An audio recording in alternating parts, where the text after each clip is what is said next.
सद्गुरुदेव भगवान की जय। प्रभु जी के अंतर प्रेरणा से स्वामी देवी दयाल महाराज जी के जन्म दिवस पर योगाचार्य डॉक्टर दमयंती शर्मा मां श्री द्वारा लिखित योग शक्ति संचारक स्वामी देवी दयाल जी महाराज के पावन जीवन चरित्रामृत एवं अलौकिक घटनाएं का वाचिक पाठ आप सभी भक्तों के समक्ष प्रस्तुत है। इन कथाओं के श्रवण द्वारा अपने हृदय में सद्गुरु देव भगवान के प्रति श्रद्धा भक्ति बढ़ाने का प्रयास प्रारंभ करते हैं। ईश्वरी बाल्यावस्था से ही गुरुदेव में करुणा, परोपकारिता, सदाचारिता, सहनशीलता, ऋतंभरा प्रज्ञा, बुद्धि आदि दैविक गुण प्रदर्शित होते रहे। एक बार की घटना है जो गुरुदेव के श्री मुख से श्रवण करने का मुझे मौका मिला। आप 15 से 16 वर्ष के थे। पूज्य पिताजी की आज्ञानुसार आप खेती बाड़ी की सेवाएं किया करते। एक दिन आपको अनाज की बोरियों से लदा हुआ एक तांगे वाला दृष्टिगोचर हुआ। बोरियों के भार के कारण घोड़ा असहाय होकर मुश्किल से दौड़ रहा था। जैसे ही उसकी चाल धीमी हो जाती, तांगे वाला उसे चाबुक मार देता। यह नजारा देखकर आपका हृदय दया से भर आया। इतने में एक व्यक्ति के आग्रह पर तांगे वाले ने 2 बोरी अनाज उस तांगे पर लाद दी। घोड़े की चाल और धीमी होती गई और उसके मुंह से झाग निकलने लगा, पर तांगे वाले को घोड़े पर कोई दर्द न आया। तांगे को तेजी से चलाने के इरादे से तांगे वाला उस पर चाबुक से और प्रहार करने लगा। इस दर्दनाक दृश्य को देखकर आपका हृदय भर आया। आप मन ही मन विचारने लगे, इस निर्दोष घोड़े पर ऐसा अत्याचार क्यों? इतने में आपकी अंतरात्मा से एक आवाज आई, कबीरा तेरी झोपड़ी गल कटियन के पास, करेंगे सो भरेंगे, तू क्यों भयो उदास। शरण में आने वाले भक्तों को प्रवचन देते हुए मैंने अक्सर कर्मचक्र के बारे में बताते हुए श्री मुख से सुना कि जो जलाता है किसी को खुद भी जलता है जरूर। क्षमा भी जल जाती है परवाने के जलने के बाद, यानी जो किसी को दुहक देता है वह खुद भी दुहखी होता है। जो बीजोगे वह पाओगे। मन एक खेत की तरह है, इसमें प्रत्येक कर्म का बीज पड़ जाता है। वह बीज पनप कर वृक्ष बन जाता है, हमें वह स्वयं काटना पड़ता है। यह एक पक्का सिद्धांत है, जो हम कर्म करते हैं फल हमें ही भोगना पड़ता है। इसलिए किसी को दुखाओ मत, जलाओ मत, किसी की किसी बात से रंज मत करो, उसका अपने दिल पर प्रभाव पड़ता है। बाल्यावस्था में आप में इतना महान तत्वज्ञान विद्यमान था कि बचपन से ही आपने अपना आत्मसंयम, धीर व गंभीर बुद्धि का परिचय दिया। बाल जीवन आपने प्रभुचिंतन, भजन, कीर्तन व परहित में बिताया। एक बार आपकी चाची ने गांव वालों को जल सुविधा पहुंचाने की पवित्र भावना से आपको घर में नल लगवाने का आग्रह किया। आपके मन में विचार आया कि यदि घर पर नल लग जाए तो सुबह से शाम तक पानी लेने वालों का तांता बंधा रहेगा।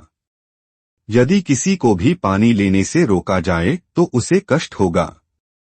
हमारे गुरुदेव बाल्यकाल से ही इतने सूक्ष्म रहे कि दूसरों का दुख दर्द फौरन जान जाया करते।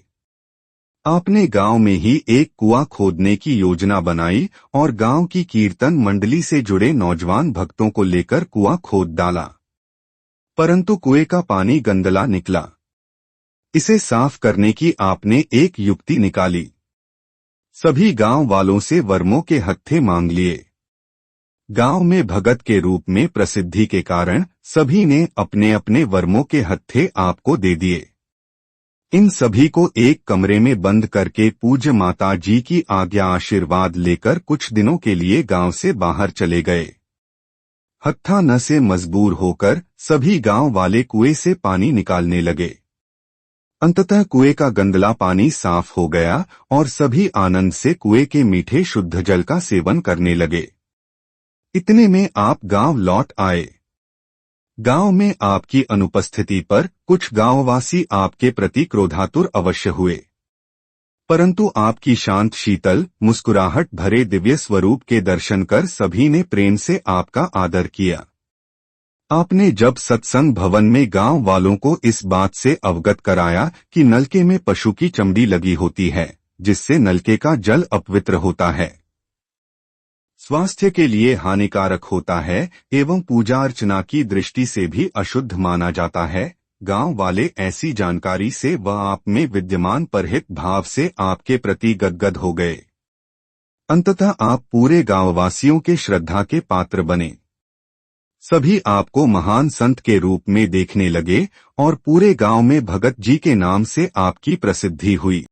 बाल्यकाल से ही आपकी अभिरुचि ज्यादा पूजा अर्चना भजन कीर्तन संतों की सेवा आदि में रही।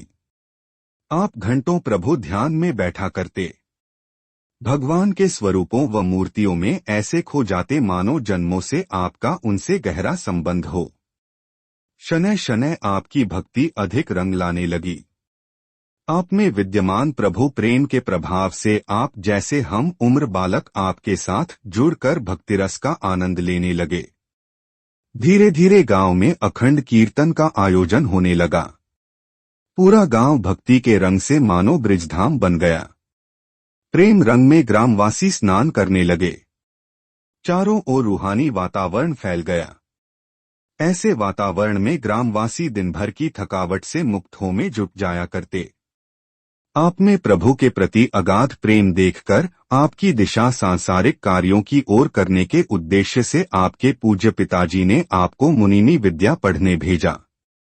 जो मन भगवत प्रेम में डूबा रहने का अभ्यस्त था, उसे ऐसे सांसारिक कार्यों में लगाना बहुत कठिन था, परंतु पूज्य पिताजी की आज्ञा पालन की मर्यादा को समझते हुए आपने पंजाब प्रांत के लायलपुर शहर में जाकर अल्पकाल में ही मुनीमी विद्या अर्जित कर पंजाब प्रांत के अपने गांव हवेली दीवान वापस आ गए और कुछ काल मुनीमी का कार्य करते रहे।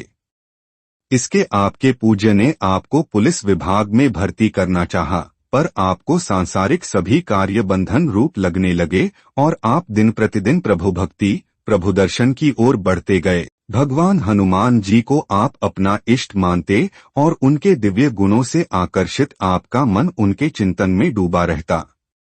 आप स्वयं ईश्वरीय दैविक गुणों से सुशोभित होने के बावजूद भगवान हनुमान जी के दर्शनों के लिए व्याकुल होते हुए एक पैर पर खड़े होकर घंटों हनुमान चालीसा का पाठ किया करते।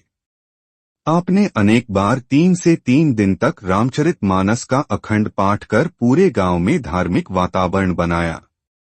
समय के साथ साथ इष्ट के साक्षात्कार की तड़प आप में बढ़ती चली गई।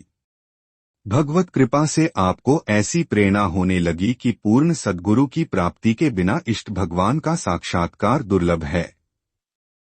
अतः पूर्ण सद्गुरु की प्राप्ति की ओर आपकी व्याकुलता बढ़ने लगी।